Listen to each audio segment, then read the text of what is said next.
Meillä on nauha päällä. No niin. Aloitetaanko? Aloitetaan. Mitä me olemme menneet tekemään? Mitä me katsottiin? Me katsoimme elokuvan Petey Wheatstraw, The Devil's Son-in-Law. Pahalaisen vävypoika. Pahalaisen vävypoika. Pete Heinänkorsi. Pete Heinänkorsi. Katsotaan tähän väliin traileri alkuun.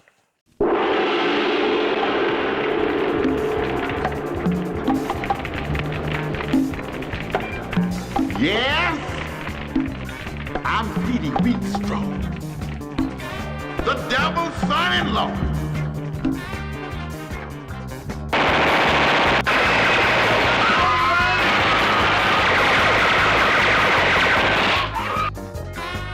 Rudy Ray Moore is Petey Wheatstraw, starring Leroy and Skillet, Jimmy Funky Tramp Lynch, and Wild Man Steve.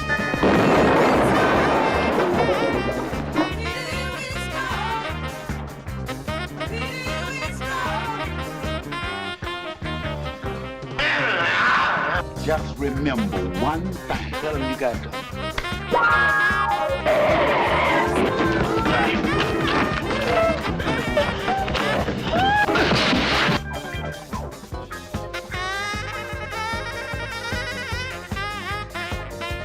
I have a proposition to offer you, Petey. Are you willing to listen? Well, what do you want from me now? A son. You got to be sick.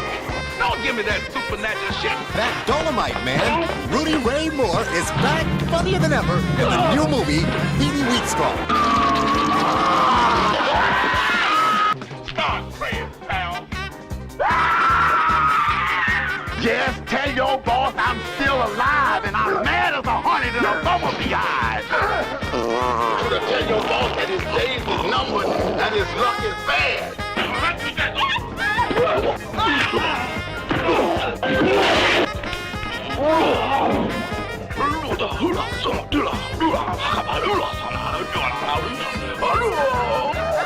Always like women with big ass.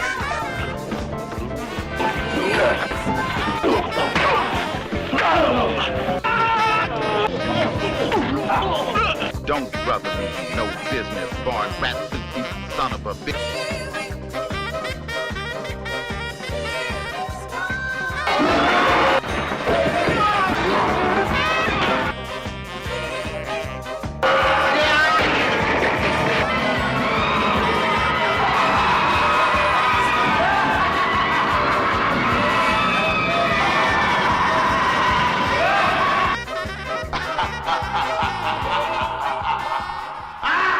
Petey Wheatstraw. Rated R. Niin, Semmonen pätkä. Mitähän tästä nyt sit sanoisi? Eli mistä on kyse? Kyse on elokuvasta, jossa legendaarinen mies syntyy miehenä. Niin kuin melkein miehenä. Kyllä, trooppisen, siis syntyy valmiiksi kävelevänä. Kävelee äitinsä kohdusta. Help me, Mama! You gotta help me! Come on, push! Bear down! Bear down! Push! Push! Come on! Yes! Yes! Yes! He's coming! He's coming! I got it! It's coming! It's coming! It's coming! Bear down! Bear down! Whoa! Coming! Whoa! Push! Push! Oh! He's coming! Jeez! Oh my God! Are you sure this isn't an elephant? Oh my God! It's alive! It's alive! Don't know Granny died. The sap sucker gon' get on me and get away with it. Puree lääkäriä, sit se vetää sitä turpaan, Ja nousee pystyyn, näkee faijansa ja sanoo, että hei, sä oot se, joka pitää mua hereillä kaiket yöt. Hakkaa faijansa ja sit äiti sanoo, että sinun nimesi tulee olemaan Pete Heinänkorsi. kyllä, eli siis Cliff Rockmoren ohjaama, jos voi sanoa, että tätä on ohjattu, niin elokuva vuodelta 1977, joka on siis legendaaristakin legendaarisemman Rudy Ray Mooren kolmas iso projekti. Ja tätä yleisesti pidetään niin kuin viimeisenä oikeasti niin kuin merkittävänä ja hyvänä näistä hänen teoksistaan. Mm-hmm, tämän jälkeen tuli sitten vielä Disco Godfather, joka on ehkä jakso joskus toisten, se ei ehkä osu meidän aihekentälle niinkään. Mutta ja tätä edelsivät elokuvat. Dolomite ja Human Tornado, jotka siis kaikki nämä elokuvat perustuu Rudy Ray Mooren stand-up-hahmoihin. Kyllä. Eli hän oli tämmöinen legendaarinen rääväsuu. Kyllä. Rudy Ray Mooren tämä komedia-juttu, mikä sen juttu on heittää härskiä settiä ja kierrättää tiettyjä hauskoja teemoja, kuten pillu. Pillu on niin kuin merkittävässä roolissa. Sitten on niin kuin läski. Läskeille, varsinkin läskiperseille. Joo, varsinkin jos on niin kuin iso pyöreä takamus, niin se on hauskaa. My, what an ass. Kyllä se on uskomattoman hauskaa. Pissa- ja kakkahuumori totta kai. No, mutta se nyt ei ikinä mene. Ja sitten on sellaiset helvetin nukkelat sanakäänteet. Y'all got a lot of nerve messing with my car. Penny ante junkies, that's all you are. You'll take from your mama, you'll even take the limbs off of a tree. But I'm gonna kick your ass for messing with me. Rat soup eating motherfucker!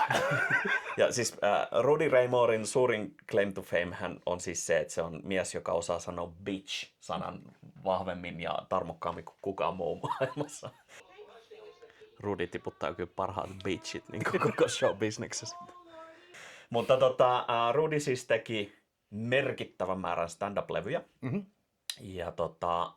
Ja siis levyjä, siis ihan LP-levyjä. No siihen aikaan painettiin ihan vinyylillä. Ja ne oli sen verran suosittuja, että se päätti sitten, että näitä hahmoja, mitä hän loi, eli ne levyt tehtiin tämmöisen Dolomite-nimisen ylikorostuneen ghetto-jäbän, joka on mahdollisesti parittaja, ehkä huumediileri roolissa. Ja sit semmoinen karikatyyri. Joo, ja se oli niin kuin hahmo valmiiksi, niin sitten on aika helppo hypätä elokuviin. Mm-hmm. Ja 2 elokuvaa tosissaan käsittelee Dolomitein hahmoa, ja sitten tämä kolmas P.D. Wheatstraw niin on sitten eri hahmo. Eli tämä P.D. oli huomattavasti vielä ronskimpi, mutta tosissaan tämä on erikoinen leffa. Tämä ero 2 edellisestä siinä, että tämä on siis yliluonnollinen kauhukomedia. Yliluonnollinen kauhukomedia, jännäri. Kung fu-toimintaelokuva. Kyllä, vähän kaikkea. Vähän kaikkea. Elokuvan juoni siis on niin kuin lyhykäisyydessään se, että P.D. Wheatstraw on tämmöinen kova jätkä. Se on syntyessään kova jätkä, niin kuin jo. Kyllä. Ja sit, koska Thug Life ja showbusiness on raakaa peliä, niin sieltä tulee gangsterit konekivääreiden kanssa ja lahtaa koko haatuessa. Siis jotenkin tämä P.D. on, siis sehän nuorena siis lyöttäytyy tämmöisen mystisen kung fu-herran, Ai joka niin, mä unohtui. unohdin. Siis hän kohtaa Bantu-nimisen kävelykepin kanssa kävelevän miehen kadulla ollessaan lapsi.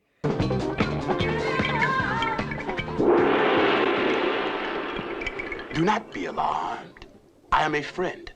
It took courage and bravery to fight them as you did. I'ma get them back for this. Even if it takes my whole life, I'ma get all of them one by one. Would you spend your whole life seeking revenge? What do you mean? Who are you anyway? I am Bantu. And you? Petey Wheatstraw. Wisdom is the way of the world. There's much you do not understand, son. I will teach you the ancient Oriental ways.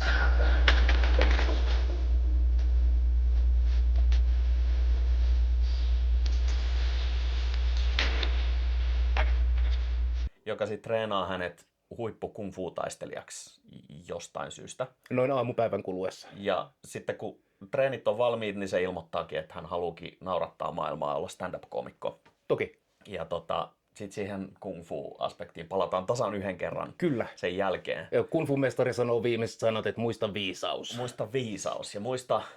Itse asiassa siitä tulee nämä säännöstöt, jotka muistuttaa hyvin paljon jostain tuttua. Joo. Sanoo, että pitää kunnioittaa kunnioitettavia ja Kyllä. rakastaa rakastettavia. Älä ota paskaa niskaan keneltäkään ja muista viisaus. Ja muista viisaus. You will always love and respect those who always love and respect you. You will take no abuse from any man, living or dead. You will use your wisdom as a weapon against all evil.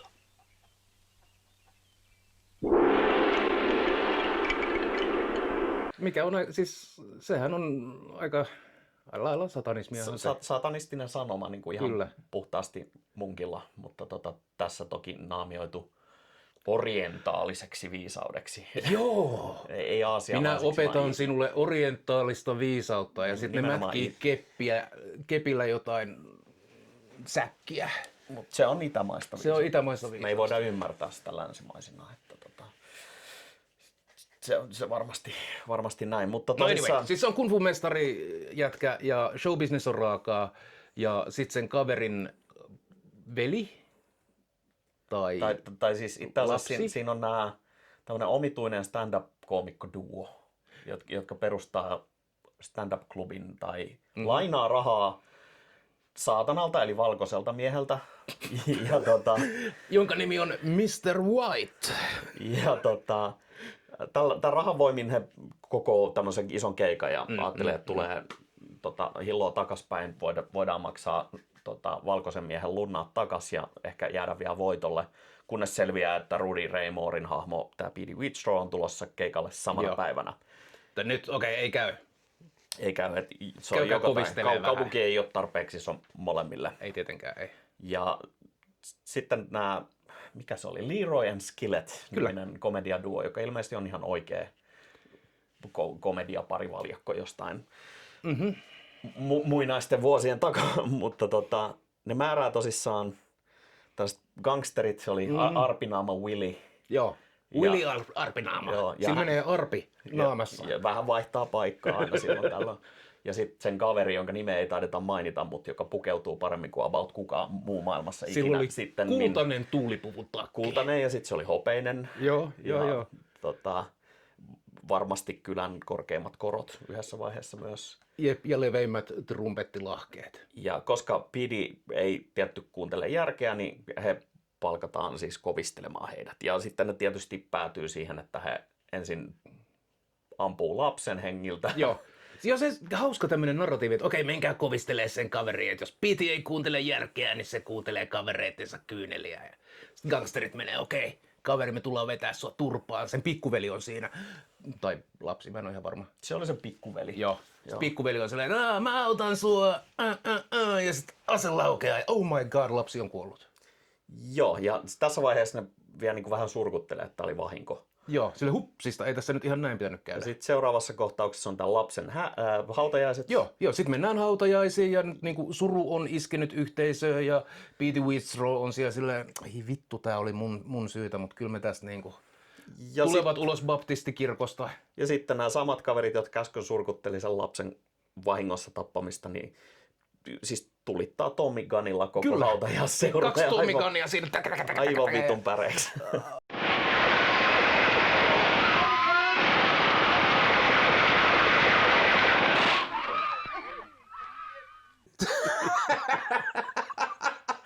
Jaa, astetta tylympää.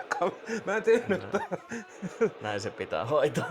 hautajaisväki vaan kaatuu delaa ja Dolemite ottaa Ja niin siis- osuma. Leffan ainoa kohtaus, jos niin veri lentää oikein kunnolla. Joo, että kyllä. näytetään osumat ja tosissaan konepistooli laulaa. Joo, ja siis efektejä, ne niin kuin luodin jäljet silleen puff, Siis, puff, puff, joo, ja... ihan kunnon squibit käytössä. Ja Joo. Dolemite kuolee, ei Dolemite, Petey Wheatstraw. Petey Wheatstraw kuolee. Ja joutuu helvettiin. Ei tai vaan. ei itse asiassa, Okei. niin ei joudu. Loistava kuljetus siinä. Okei. Pahikset on silleen, että haha, pahistelu tehty, kaikki on vainaa. Ne lähtee menee.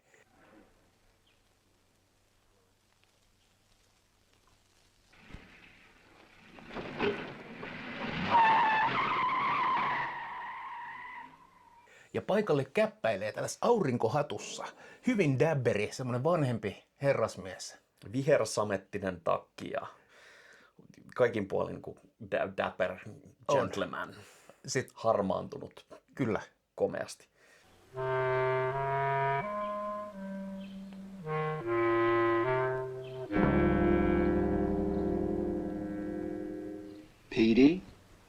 Petey Wheatstraw. Petey Wheatstraw. Who are you, man? My card. Lucifer? A small mistake on the part of the printer. Actually, it's pronounced Lucifer. Ja sit on silleen, että hei Piti, nyt mennään.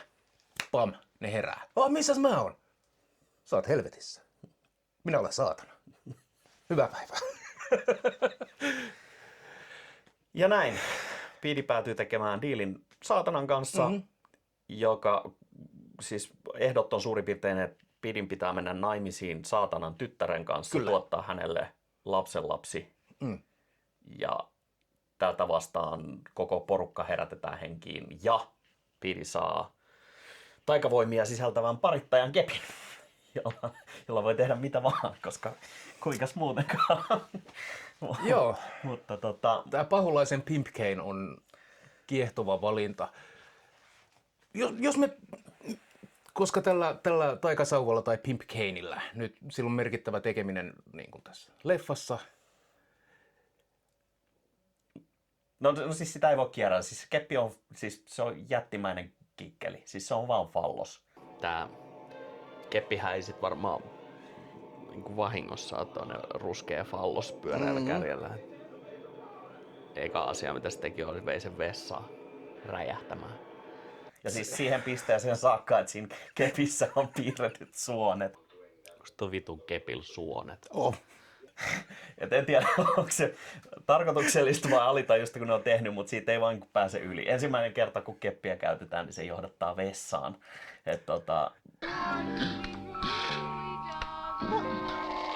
Going on? What the shit is going on?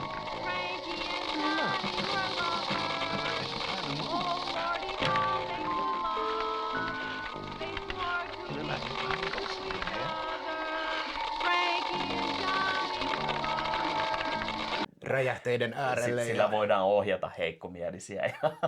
Se tekee suuren vaikutuksen misuihin. Ja...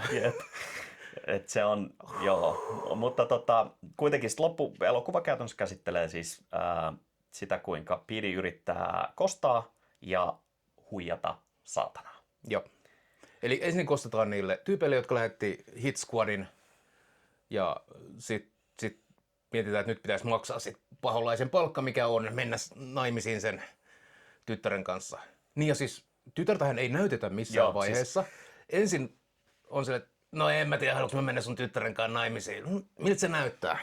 Hän on oikein nätti tossa. All right. I'll marry your daughter and give her this son that you need so badly. By the way, what does your daughter look like? Here, I hope beauty has nothing to do with our proposition.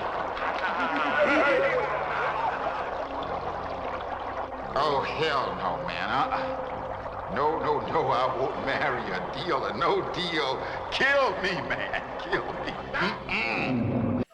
Ja siinä Pidi ensin reaktio, että sieltä saatana, että ei ole semmoista määrää rahaa, mikä saisi mut tonkaan kimppaa.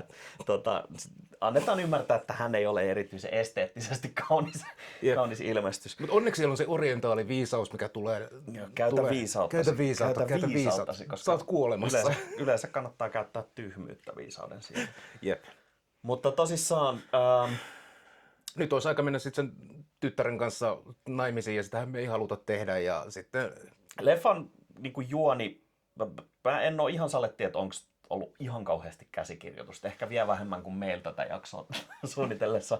Joo, mutta se ei välttämättä haittaa. Se ei koska haittaa. Tämä tarina niin kuin etenee sellaisella kaoottisella energialla ja sitten on otoksia, jotka ei ehkä mene mihinkään tai palvele muuta tarkoitusta kuin olla esteettisiä enättejä ja saada se leffan. Kerronta toimii ajoittain niin kuin hyvin ja elokuvan kieli on niin kuin hallussa. Että Cliff Rockmore, joka tämän ohjasi, niin on teatteriohjaaja. Siis Off-Broadway-näytelmiä ohjannut ennen tätä huomattavan määrän. Ja sen takia varmaan sitten kaveripiiriin valikoitunut. Käsittääkseni kaverilla oli aika iso ongelma Brenkun kanssa ja oli huomattavan päissään pääosan ajasta, että todennäköisesti ohjaajana on ollut Rudy Ray Moore aika paljon. Mutta se näkyy aina välillä se, että siellä on selvää niin kuin taitoa niin tarinan kuljetuksessa ja kuvakielessä ja näissä. Mutta sitten kun miettii, niin millä budjetilla ja osaamisella tämä on tehty, niin... No siis tässä niin... No siis tähän aikaan niin kuin amatöörileffatkin kuvattiin filmillä. Ja oikein filmikameralla. Tästä 10 vuotta eteenpäin, niin jengi alkoi kuvaa VHS-kameralla. Ja sit se näkyy, niin kuin kaikki menee ihan vituiksi. Mikään ei näytä enää elokuvalta. Tämähän näyttää siis elokuvalta. Kyllä. Ja sitten heti perään tulee kohtaus, jossa P.D. Wheatstraw kampaa lapsen tukkaa raivokkaasti ja saa sen itkemään kadulla. Niin kuin täysin käsittämätön. Siinä voi olla joku kulttuuriin liittyvä juttu, mitä en ymmärtänyt, mutta niin kuin se kerronta on omituisen poukkoilevaa. Mutta se ei missään vaiheessa niin kuin haittaa. Koko kokonaisuus siis niin kuin toimii hyvin yhteen ja se kantaa koko sen omituisen tarinansa ajan. Kestoaan on se 1,5 tuntia lopputekstien ja alkutekstien kanssa ehkä just että sinänsä just sen pituinen, kun tällaisen leffan pitäisi olla. Eipä tullut tylsää. Ja siis verrattuna 2 edelliseen leffaan, niin tämähän on siis ihan elokuva. Että ne 2 edellistä on niinku huomattavan vielä niinku pienemmällä budjetilla ja järjellä tehtyjä. Mutta nämä on siis nämä tuotannot oli semmoisia kauniisti sanottuna semmoisia Tervasaaren kesäteatterityyppisiä projekteja. Tämä kuvattiin, jos elokuvan katsoo, niin tapahtumapaikat saattaa toistua jonkun verran. Että Joo, mutta sitä on koitettu vähän silleen, että meillä on tasan yksi tiiliseinä, jota vasten me voidaan kuvata sekä katutappelut että kaikki muut tappelut.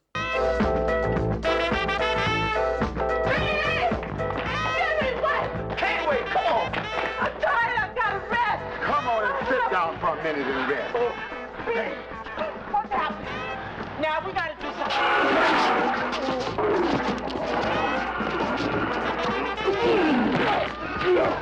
Ja sitten me juostaan siitä ohi pari kertaa ja sehän ei ehkä sattumalta ole siis tämän hotellin, jossa Rudy Ray Moore asui, niin takapiha. Kyllä, joo. Jonka sisällä kaikki kohtaukset on kuvattu. Et siinä on se yksi julkisivu talosta, jonka sisällä ne muka on, mutta siellä on se lentokentän verran tilaa ja baaritiskit ja kaikki. Ja sitten loput on sit siinä hotellissa käytännössä niin kuin joko edessä tai takana. Muutama vähän kunnianhimoisempikin otos jostain kattotaistelusta muun muassa lopussa. Mutta tosissaan se on siinä niin kaveriporukan tekemiä. Ja tämähän on siis mielenkiintoinen... Mä itse sanoisin, että ei pelkästään kaveriporukan, koska tossahan oli niin kuin jo heittämällä 20 näyttelijää plus catering ei kaveriporukka, vaan niin kuin yhteisö. Yhteisö, siis tää on ollut porukka, joka on halunnut päästä tekemään juttuja, ja sitten ne on vittu tehneet parhaansa sillä, mitä niillä on. Ja se ei paljon ehkä ole, mutta vittu mitä passiota. Joo, ja siis tosi kanssa siis siinä missä niinku Rudy ei ehkä ole se maailman luontevin näyttelijä, niin kyllä se jätkä jotenkin uhkuu semmoista karismaa. Että niinku on helppo ymmärtää, miksi kaikki on niinku päätynyt sen ympärille ja ne on saanut näitä leffoja tehtyä. Siis sehän on niinku semmoinen aikaansaava kaos ja niinku täynnä energiaa ja tehdään ja niinku... Karismaattinen johtaja, ei ehkä taitavin kaikessa, mutta se niinku... Täynnä ideoita ja sitten on niinku, onhan tää nyt hauskaa ollut jätkillä. Tämä on siis blaxploitaatio-elokuva, joka on siis exploitaatio-elokuvien alagenre. Exploitaatiossahan pointtina oli nimenomaan hyödyntää trendejä, kuvata leffoja, semmoisia leffoja, joita porukka just jossain tietyssä piirissä haluaa katsoa tai jotka menestyy. Mutta siinä, missä useimmat blaxploitaatio-leffat ihan Shaftista lähtien oli siis studioiden tavallaan alaspäin tekemiä elokuvia. Yritettiin ratsastaa trendeillä ja tehdään semmoista, mikä mahdollisesti myy ja yleensä onnistukin, niin tämä on alhaalta ylöspäin. Eli tämä on nimenomaan yhteisön tekemiä elokuvia, joka on suunnattu sille yhteisölle. Eli tavallaan siinä on varmistettu ne penkit teatterista. Mutta toisaalta se rakkauden kädenjälki, mikä siellä on, sitä niin kuin tietää, että siellä on tasan yksi meikkaaja, erikoistehostaja tyyppi. Ja se tekee vittu parhaansa. Ja siis se oli toinen näistä päänäyttelijöistä, oli Niin. se maskeraaja myös. Joka näytteli Lynch myös paria eri... Ja Jimmy Lynch, Joo. joka oli myös siis, tai siis ei ollut, mutta oli Rudy Ray Mooren stunt perse niin sanotusti. Että jostain syystä kaikissa taistelukohtauksissa niin kuvakulma vaihtui taakse. Joo, kuvakulma vaihtuu taakse ja yhtäkkiä Pete Wheatstrow on paljon hoikempi ja lihaksikkaampi. Ja silloin parrakas. Bart. Mutta siis kahdessa edellisessä elokuvassa niin Rudy tekee itse taistelukohtaukset. Jos olet ne nähnyt, niin se on hyvin selvää, miksi se ei tässä Joo, itse joo. tee. Niin se on se, Nyt tämmöinen korkea potku tuohon polven se, on korkeudelle. se, joo, joo, sit se on se hidastettu nopeutettu ja sitten Joo. tekee aina välissä. Vittu, aivan kung fu. joo. Mutta se on se syy oikeastaan, miksi näistä leffoista puhutaan, mutta aika monesta blaxploitaatioleffasta ei niinkään. Et on siellä niinku merkittävä määrä klassikoita, mutta jotka on huomattavasti parempia siis elokuvina, mutta ne ei ole lähellekään niin rakastettuja kuin nämä, koska näistä niinku näkyy se rakkaus siinä ruudulla. On, ja semmoinen tietty niin kuin autenttinen realismi, että jengi tietää, että tämä tulee näyttää rupuselta. Kyllä ne huomaa, että tämä niin kuin, sama julkisivu näkyy vittu 15 eri otoksessa. Mutta ei anneta sen haittaa. Tehdään nyt niinku... Kyllä sen hiffaa ja nekään ei välitä. Ne on täällä nauttimassa kung fuusta ja... hyvästä huumorista. Mutta tässä on myös jännä siis niinku, tarinankerronnallisesti, tämäkin tarina on niinku, tavallaan sellainen underdog-tarina. Joo. Niinku, periaatteessa Human Tornado Dolemite kanssa, eli se on niinku altavastaajan roolissa oleva vähemmistöedustaja, joka nousee suurempaa valtaa vastaan. No tässä tapauksessa nyt näitä kahta paskiaiskoomikkoa ja saatanaa. Niin. Mutta se, mitä se on myös niinku mua kiehtoo, se, että nämä päähenkilöt näissä Rudy Ray Mooren tarinoissa on ihan paskiaisia itse. On kaikki. Sitä on niin kuin rääväsuun mulkku, joka käyttää voimia ihan vittu mihin huvittaa. Ja ennen voimien saamista se on ihan niin kuin vittu, niin kuin ihan järkyttävä kusipää. Joo, sitten meillä on kusipää, joka saa supervoimat, ja sitten se on kusipää, jolla on supervoimat. Ja niin kuin suurin piirtein. Että se ei ole, niin kuin, se ei ole paha, mutta se ei, niin kuin, ei se ole myöskään edes antisankari. Että se on... Jossain leffassa siis varmaan pohjustettaisiin sitä, että ne saatanan voimat on nyt korruptoinut Pidiin, mutta kun se on ollut ihan vitun paskia aina alusta saakka. Niin... Saanko mä antaa esimerkin? No anna palaa. Kun paholaista koitetaan juksata tässä, että Pete ei joudu nyt huonoihin naimakauppoihin. Ja vahingossakaan jörnimään tätä. Niin tässä on meidän diili. Tää tulee Peten suusta. Me mennään tonne Suvelaan.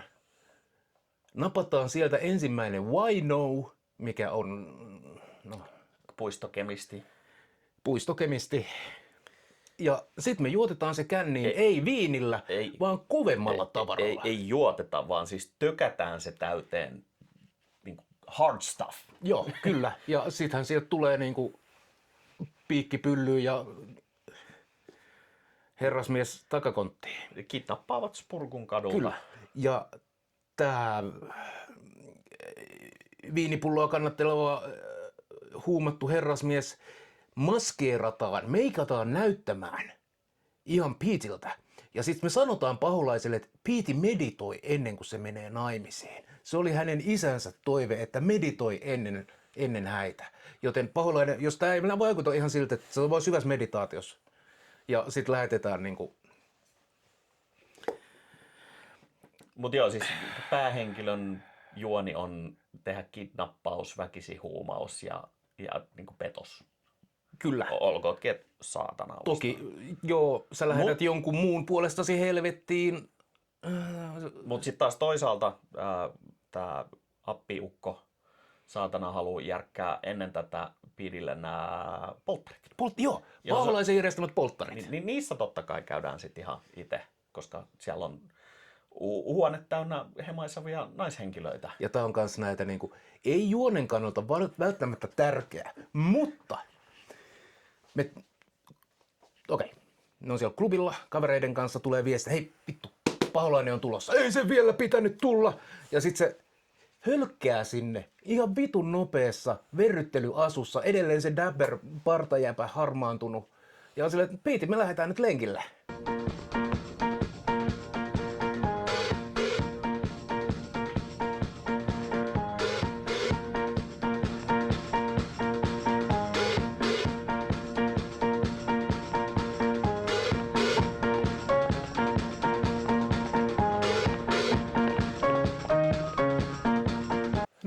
Mitäs vittua? Okei, lähdetään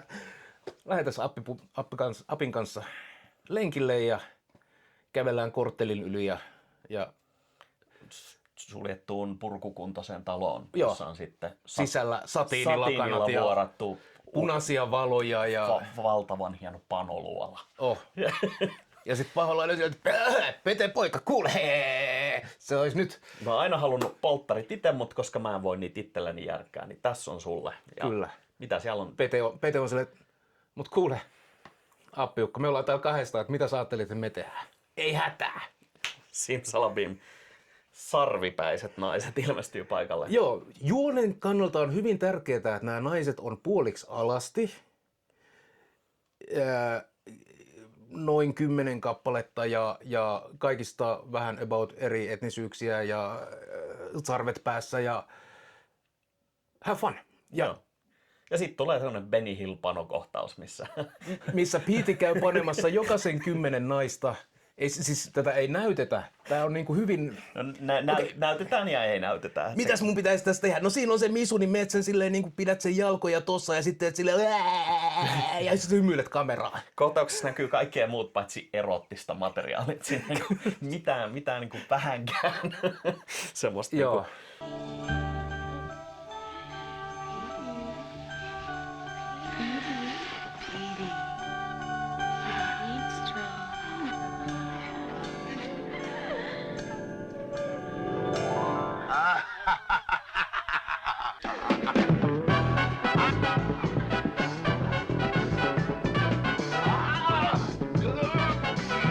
Oi, mutta Mut sit se on niinku lopulta Misuton. Joo, ne on niinku tyydytetty ihan loppuun.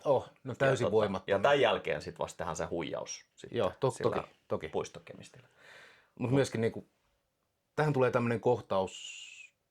Koska sitä nyt pitää olla kyllä. Meillä pitää olla tissejä tässä elokuvassa. Kyllä. Jumalauta tissejä elokuvaan. Mutta niin. If you say one more word to me, I'll have that lady take one of her titties and beat the shit out of you. Mutta tää on niinku viimeinen hetki, kun saatana ja Pidi on vielä niinku kaiffareita. Ja sen jälkeen vasta alkaa murenemaan. Tai niinku saatana... Joo, Pete jää totta kai petoksesta kiinni. Ei tää ollut oikea jäkäsillä oli vaan niinku maskinaamalla. Ja sit Paholainen suuttuu ja anna mun Pimp Cane takas. Joo. Mutta ennen kuin mennään noihin Paholaisen syväanalyyseihin, niin tässä on myös niin mainittakoon teille kaikille pikkunaperoille, jotka vasta perehdytte alaan, niin Rudy Ray Moorehan ei ole tunnettu pelkästään elokuvista ja stand-upeista. Tässäkin on pari otosta suoraan niiltä stand-up-keikoilta. Ja aikalaiseksihan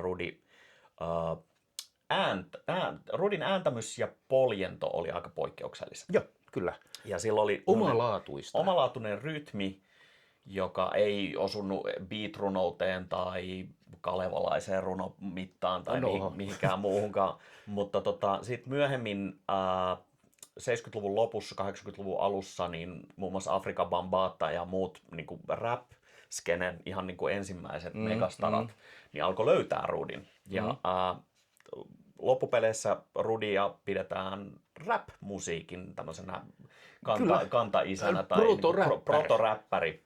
Ja siis hänen settinsähän oli niin kuin todella hyvää. Ja se, mistä se niin kuin repi sitä mielikuvastoa, sanotuksia ja asennetta, oli nimenomaan niin kuin oman kulttuurinsa tämmöinen suullinen kertoma perimä ja läpänheitto ja kuka pystyy heittämään kovimman herjan. Joo, ja siis tyylillisesti höpötyksensä osui siihen 90-luvun alun, 80-luvun lopun ekan gangster-aaltoon. Ja Rudilla alkoi sellainen uusi nousukausi siinä niin kuin 90-luvun hujakoilla, missä sitä käytettiin musiikkivideoissa. Ja se sai yhtäkkiä niin kuin iso, että se oli siinä vaiheessa lähinnä ollut pitkään jo semmoinen vitsi, jolle naurettiin, ei niinkään jonka kanssa naurettiin. Et jengi oli jo unohtanut, että nämä ei ollut tarkoitettu niin kuin vakavasti otettaviksi. Ja sitten se nousi uudestaan ja Rudista tuli taas oikeastaan tämmöinen niin kuin underground-sankari. Mitä Rudille kuuluu tänä päivänä? No Rudi kuoli muistaakseni, olisiko ollut 2006. Ai jaa. Aika nuorena, siis nuorena, niin. yli 70 taisi olla muistaakseni, mutta viimeiset vuodet kuitenkin oli ihan kovassa maineessa ja toivon mukaan kerkesi lyödä ihan rahoiksi näillä projekteillaan, mutta sitten muutama vuosi takaperin niin tosissaan tuli vielä niin kuin uusi nousu näillä kaikilla teoksilla, kun Netflix osti tai tuotti elokuvan nimeltä My Name is Dolemite, joka siis kertoo näiden 3 ensimmäisen elokuvan tekemisestä. Kyllä, ja jossa on otettu kovalla hinnalla päänäyttelijäksi Eddie Murphy. Tässä oli Eddie Murphyn mun käsittääkseni ihan intohimoprojekti. No varmasti mä luulen, että se on itse ollut niin kuin ihan alusta saakka jopa alkupitcheissä mukana. Murphy näyttelee Rudya ja Wesley Snipes näyttelee tätä Cliff Rockmorea. Mutta älyttömän hyvä leffa. Siis on merkittävästi parempi elokuva kuin mitkään näistä. Siinä pikkasen vääristellään totuutta siinä määrin, että siinä on näiden 3 ekan leffan kuvaukset periaatteessa sekoitettu keskenään, niin että siinä on kohtauksia sieltä sun täältä, että siinä voisi helposti luulla, että ne kaikki hauskat jutut on niin kuin yhdestä ja samasta leffasta, mutta ne on otettu sieltä sun täältä vähän poimien. Mutta leffana kertoo tämän Rudyn varhaiset vaiheet tosi hyvin, ja siinä just painotetaan sitä niin kuin tekemisen meininkiä siinä yhteisössä, mikä on niin kuin ihaltavaa. Muistan sellaiset, että hei, meillä on nyt tämä hotelli, täällä ei ole sähköjä, niin sitten joku kiipeää katon kautta naapuriin ja pistää pukin seinään ja sitten mennään. Mutta siinä niinku elokuvasta teknistä aspektia. Mitäs, mennäänkö tähän pihviin niin sanotusti? Eli Mennäänkö pihviin vai mennäänkö vesimelooniin? mennään. Meillä oli muutama kiehtova tilanne tuossa elokuvaa katsoessa, kun ne teistä, jotka ette ole huomanneet, niin me ollaan pigmenteiltämme Villen kanssa molemmat siinä niin kuin kermaviilin tasolla. Joo, on paperia ja sitten me ollaan siellä vähän vielä valkoisemman kohdalla. Joo, että sitten kun aurinko paistaa, niin kaljut kiiltää niin, että Gondor kutsuu apua. Anyway. Ja sitten kun me katsotaan leffaa, jossa tummaihoiset miehet wife-beaterit päällä syö vesimelonia ja kuistilla. Ja on niin kuin hyvin deep south. Rytmissä heiluu. Niin monia sellaisia niinku siinä on hyvin vaikea tänä päivänä katsoa elokuvaa ja olla ajattelematta sitä, että aika monet kuvaukset tässä leffassa olisi nykyään rasistisia stereotyyppejä. Ja siis hyvin. Et siinä missä ne on tohon aikaan, siinä on kuvattu aika pitkälti sitä yhteisöä sellaisena kuin se on, niin just tää. Toki siellä on niitä niinku kaikkihan näin tekee, kaikki niinku. Joo, mut just tää esim. Vesimeloni-kuvasto on ihan niinku suorastaan kiusallinen siis tänä päivänä, että se on niin vahvasti assosioituu nykyään siihen niinku stereotyyppiin. Mitä on siis joku kana vielä liitettynä siihen, niin siitä tulisi hyvin nopeasti vaikka skinheadien tämmöistä niinku pilkkakuvastoa. Joo. Mutta tässä on niinku aikalaisena, tää on 77 tehty, niin tohon aikaan se ei ole vielä niinku mennyt over the hump. Tämä oli aikaa ennen internettiä. Niin, mutta mut se vaikeuttaa merkittävästi liian valveutuneen katsojan katsomiskokemusta. Toisaalta sitten taas voidaanko me olla ikään kuin tai kokea niinku tämmöistä myötähäpeätä tai kiusaantuneisuutta yhteisöä kohtaan, jota me ei tunneta oikeastaan ollenkaan, joka on meille niinku täysin vierasta. Joo, toisella mantereella 50 vuotta sitten. Jep, että tässä on niinku tällaisia kevyitä haasteita, mutta se on mielenkiintoinen ajankuvana ja niinku yhteiskunnallisesti valveutuneesta näkökulmasta sitä on myös niinku kiehtova tarkastella, että miten tämä niinku muuttuisi ajan myötä tämän tyyppisen. Jos tässä olisi yksikin valkoinen tekijä mukana, niin tämä olisi ongelma, mutta pitäisikö sen olla niin se on sitten taas niinku iso kysymys. Minä en tiedä muuta kuin, että siinä me katsoimme ruutua ja mietimme, että mutta niin, no sen ovat tekijät päättäneet tehdä näin. Tekijät ovat tehneet, anteeksi, blood sacrifice has been given. Mutta itse Pete. Mutta siis vähän sama aihetta, niin tää on kiehtova näkemys myös siitä, tai siis niinku tämmönen ikkuna siihen. Tämä nyt ei ole syvä etelä, tämä on mun mielestä Los Angelesissa kuvattu, mutta se afroamerikkalainen uskomusperinne tai kristillinen niin perinne, joka on sekoittunut siellä. Niin kuin, Hyvin vahva baptistivaikutus. Joo, baptisti niin kuin, vaikutus, joka on sekoittunut haitilaisiin perinteisiin ja muihin niin kuin, siirtolaisten mukana tuomiin niin kuin, uskomuksiin. Tämä ihan, siis tämä saatana tai onko se nyt sit saatana vai piru?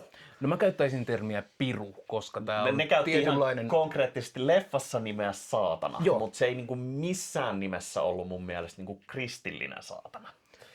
Et siinä suhteessa se ehkä oli, että ne meni helvettiin. Ja se oli niinku sellainen vahva, niinku, että okei, helvetin konsepti on niinku hyvin kristillinen tai protokristillinen. Mutta Tämä itse saatana oli niin kuin kansantarinoiden saatana. Ja Suomessa me käytetään yleensä termiä piru, koska suomalaisen kansanperinteen piru on hyvin tietynlainen. Eli kyseessä oli paholainen, joka käppäilee paikalle ja on semmoinen maankiertäjän roolissa. Ja kun Pete sanoo, että ei sä huijasta Aatamia ja Eevaakin, niin ei se... Silloin minä olin nuori. Nykyään minun metodini ovat varsin hienovaraisia.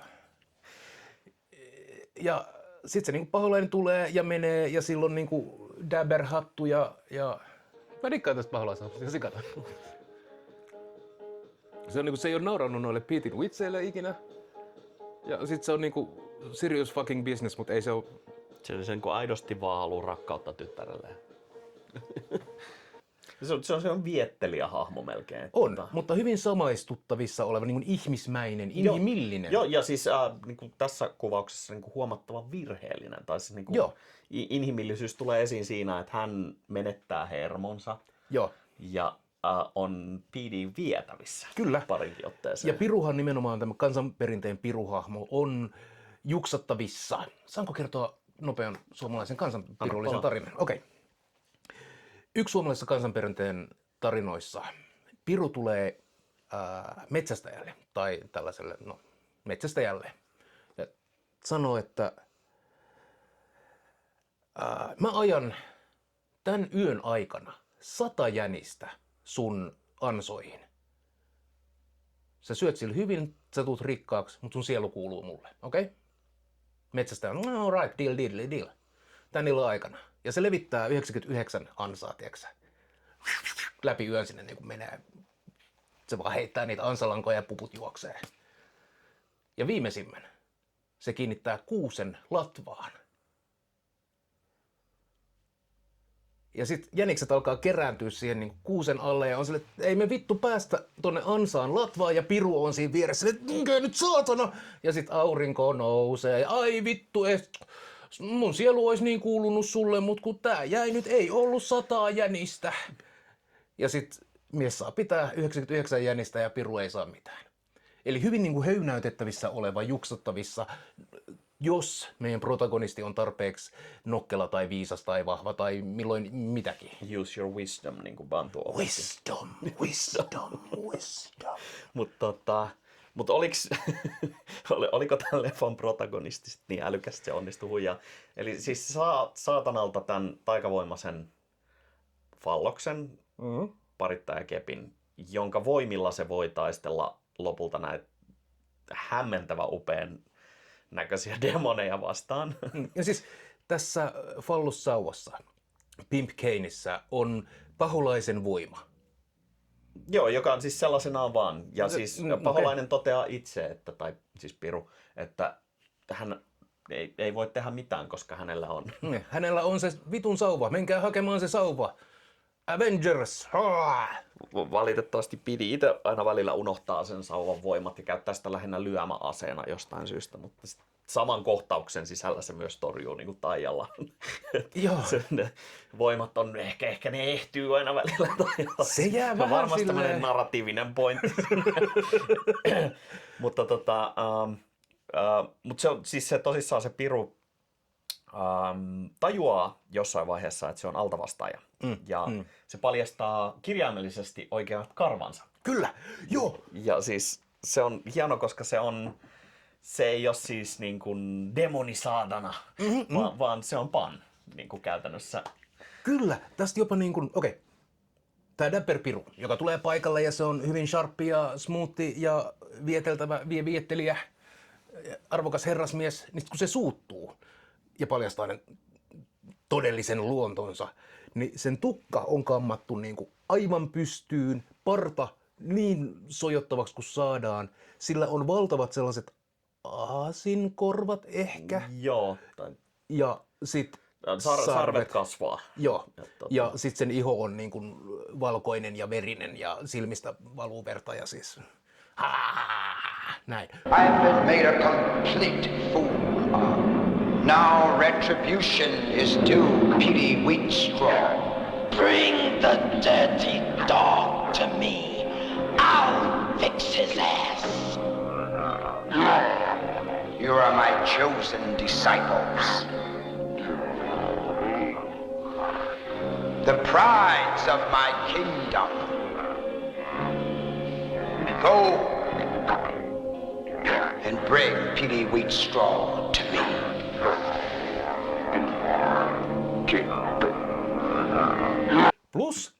Plus, silloin punainen samettiviitta, jonka alla silloin punaiset diskokuningas Klediot. Ja vittu, mä en oo ikinä nähnyt Paulaista niin siistinä. Se on vaan niinku aivan loistavaa. I trusted you, Petey Wheatstraw, and you made a fool of me. Mä oon varma, että sillä olisi ollut kaviot ja häntä, jos budjetti olisi antanut periksi, siis, mutta kun ei. Vähintään ne korkokengät kavion roolissa, mutta se tosissaan niinku muuttuu ja paljastaa karvat. Also, Demoni Squad. Joo. Nämä henchmanit, jotka tulee. Mitä pidit? Mä pidin niistä sukkahousuista.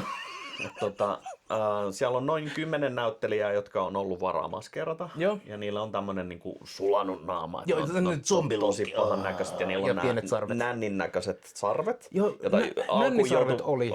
Joutui miettimään, että onko ne nyt tissit otsassa vai sarvet. Kyllä ne sarvet sit on. Mut kyllä mä arvostan ja silti sit niillä on nää... Onko tää saatanan sihteerin niinku sarvet vai nännit? Punanaamiosta haetut Dracula-viitat. Joissa on värikoodatut, niinku, okei, sä oot se pinkki demoni, ja sä oot se valkoinen demoni, ja sä oot se vihreä demoni, ja sit niinku... Ja näiden kruununa sit ne eri väriset sukkahousut kaikilla. Yhdenvärisiä sukkahousuja ei ole jengille löytynyt. Osa on liilat ja osa on oransseja. Ja niitä mun mielestä se lisäsi siihen. Niin. Joo, kyllä ne tuo siihen semmoisen aidon, nämä on vaan huonosti puvustettuja näyttelijöitä, ei missään nimessä demoneita luukin. Mutta lisäksi, aikaisemmin kun me katsoin 70-luvun värikuvastoa, niin onhan siellä niin kuin kirkkaita värejä, rohkeita värejä ja väriskaala ja siellä oli ne trumpetin soittajat. Niin kuin...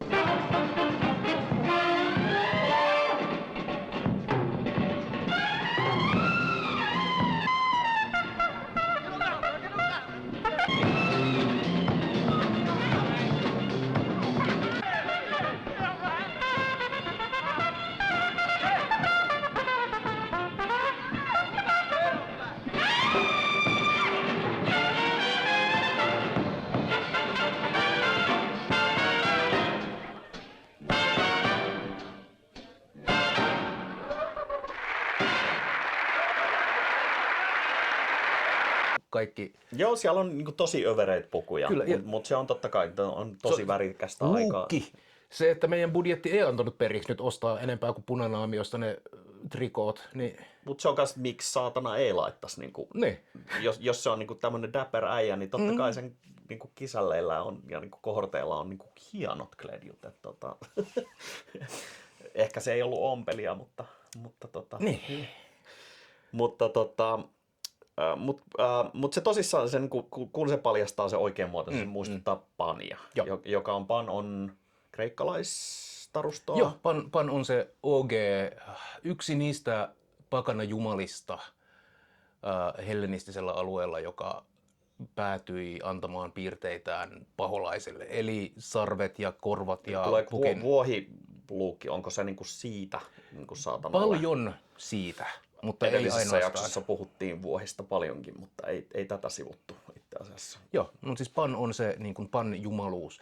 Lisäksi, koska Pan oli tämmöinen kaaoksen ja eläimellisten viettien ja viinin ja tanssin ja nussimisen metsäjumala, huilunsoittaja.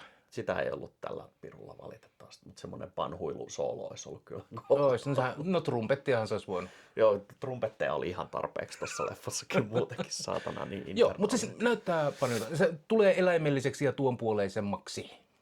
Ja mutta sitten taas miten toi tarina, no sä kerroit tämän muinaisuskojen tai tämmöisen muinaissuomalaisen tarinan, mutta tämähän ei noudattanut sitä.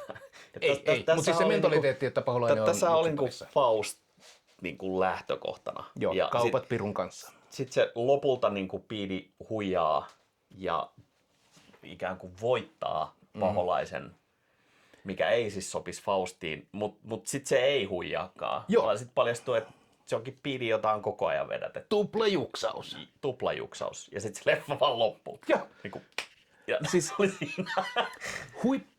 tai niinku leffan loppufinaali on siellä katolla. Ja ensin Pete hakkaa tällä Pimp Caneillä näitä henchmaneja ja lopulta itse paholaisen kanssa he käyvät sellaisen taistelun. Paholainen on voitettu. sauvaa. Paholainen on voitettu, sillä ei ole enää mitään voimaa, ja se rukoilee, että ei Pete, mä luotin suhun, sun pitää luottaa muuhun. Johon Speedy toteaa, että eihän kukaan nyt saatana luota. Eikä nyt vittu mikään idiootti Se ole. ottaa paholaisen, heittää sen katolta alas, hard cut, ja me nähdään, miten semmoinen palava nukke on pudotettu katolta maahan. Tippuu nurmikolle ja Tippuu nurmikolle ja sitten siihen jää sellainen ihana yksityiskohta, ihmisen muotoinen palava reikä, kun se paiskattiin helvettiin. Ja sitten Pete on silleen, että mä en tarvii edes tätä keppiä enää naks, kun se on niin kova jätkä.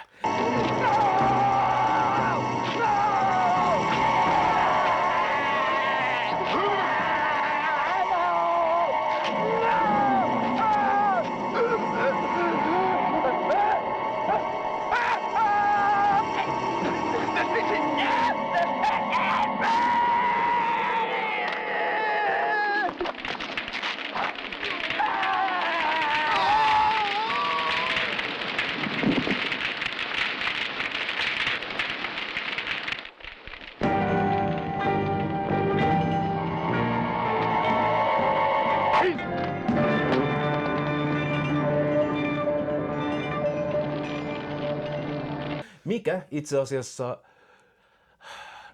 on näissä tarinoissa, kun sä voitat paholaisen, niin kuin keinolla millä hyvänsä, niin sen jälkeen paholainen vaan ei pärjää sulle, koska sä oot kovempi jätkä. Eli tämä klassinen, jos voitat paholaisen pelissä, liittyy kans varmaan. Kyllä, jos sä voitat paholaisen, niin paholaisella ei ole suhun valtaa. No.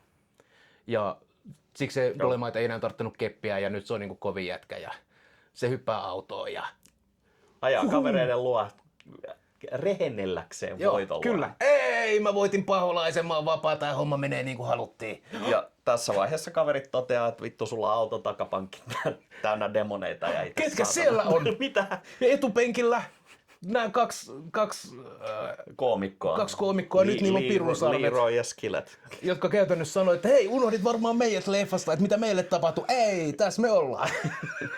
Ja sit on paholainen siellä toisella puolella peteä, nyt taas dabberinä. Että hei, mitäs vävypoika? Vävy mikä? Oh my days! Siinä on se paholaisen tytär, joka nyt nostaa sen huivin kasvoiltaan ja On ehkä ruma. ehkä ruma, sen verran budjetti tullut vastaan, että valaistusta tässä kohtauksessa ei ollut niin paljon, että me oltaisiin Tai sitä oli ehkä just niin paljon, että se saatiin peitettyä sen ulkomuoto ja jätettyä pimeä hahmo paljastaa kasvonsa, joista ei saa oikein selvää, ja sitten Pete on vaan silleen, no! Ja hard cut, roll credits, se oli siinä. I killed the devil. He's dead. That's the spirit, my son. No, baby, no! How you been, Petey? Didn't think you'd ever see us again, huh, Petey? Now you may kiss the bride.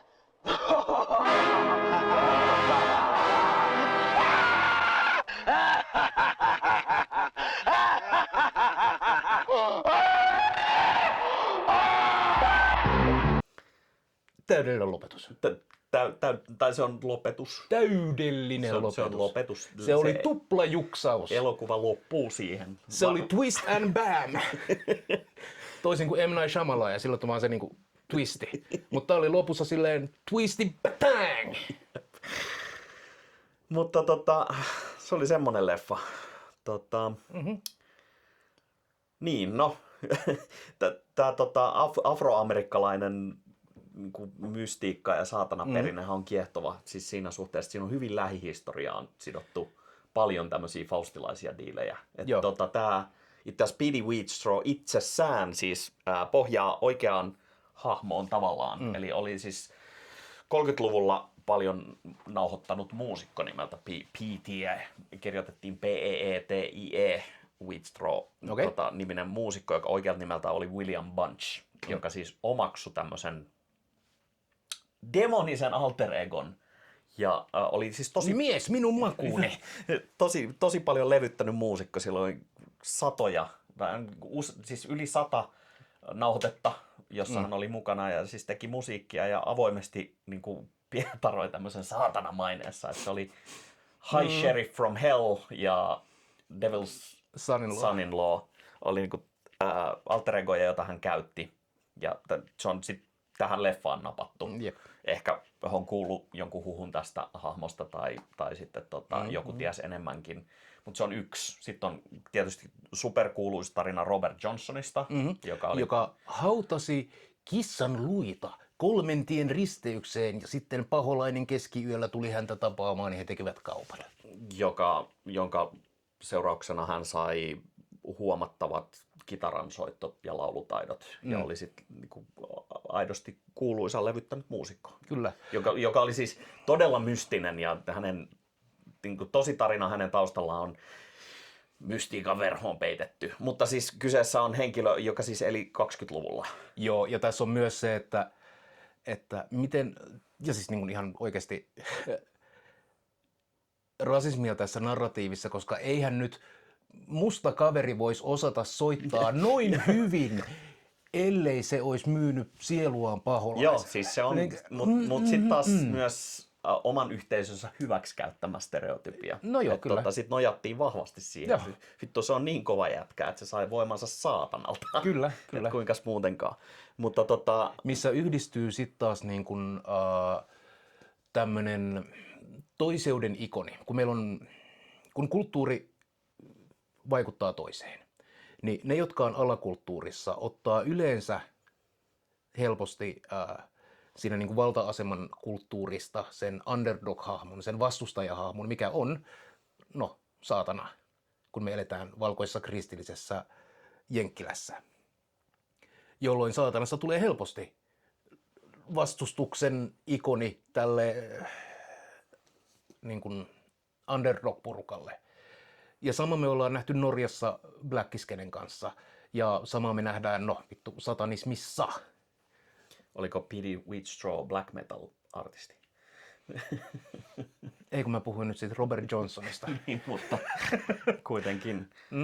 Tämähän on siis niin kuin moderneista vastineista niin mielenkiintoinen linkki. Esimerkiksi tiedät artistin tai bändin Zealand Ardor.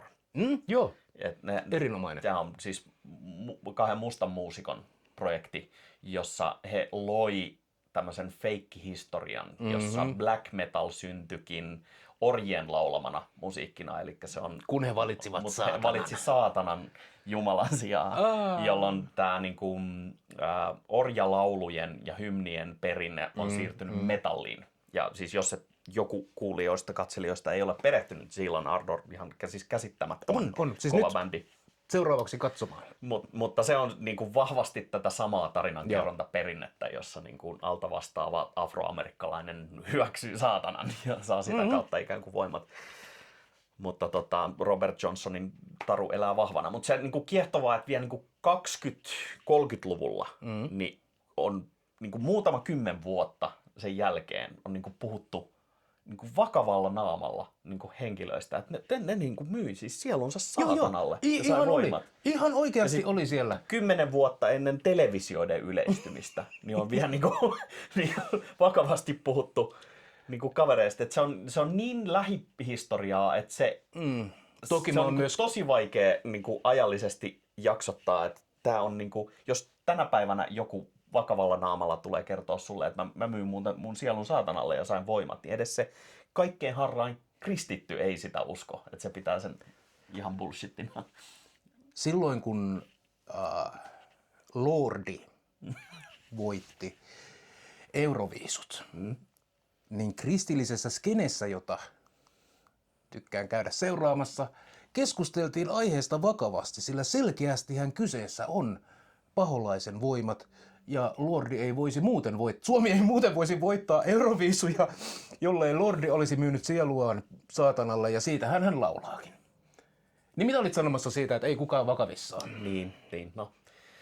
Toisaalta kun katsoo jenkkien nykymenoa, niin, niin kristofasismin noustessa, niin ehkä nämä myytit nousee takas. No, myytithän nousee takas ja Jep. me tarvitaan narratiiveja ja tarinat ei ilmesty meille tyhjästä, vaan ne tulee meidän menneisyydestä.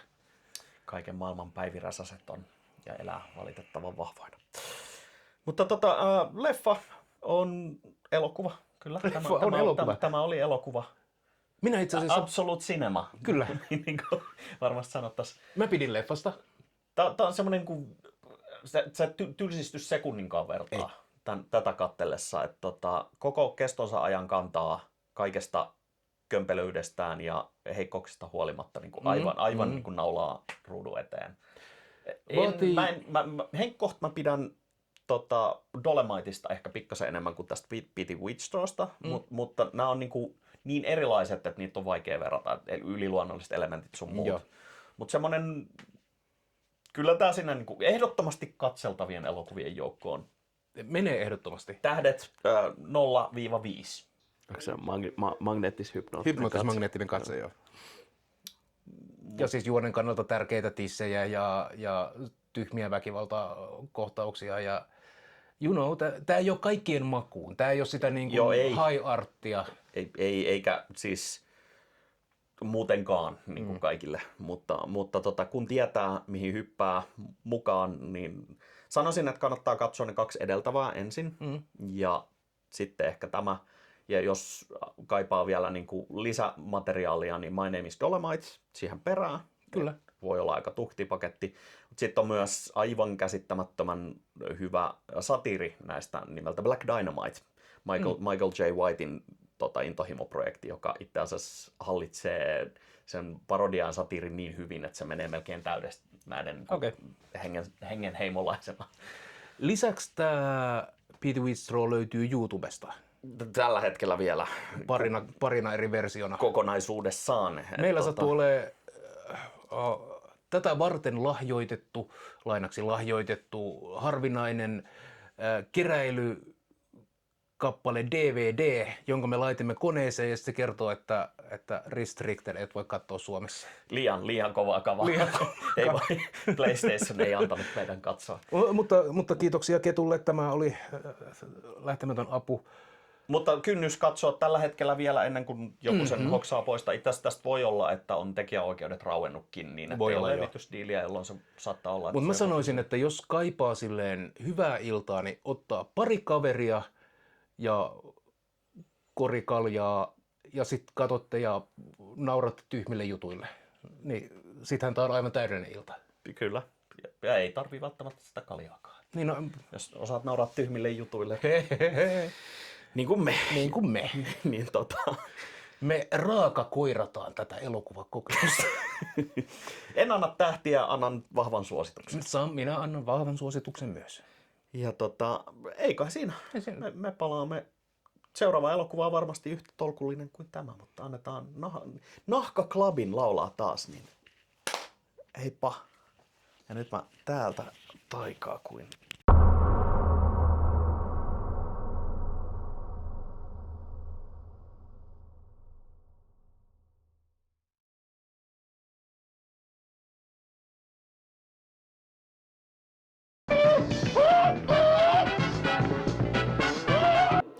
Onks toi niinku hattu vai tukkaa? Yes.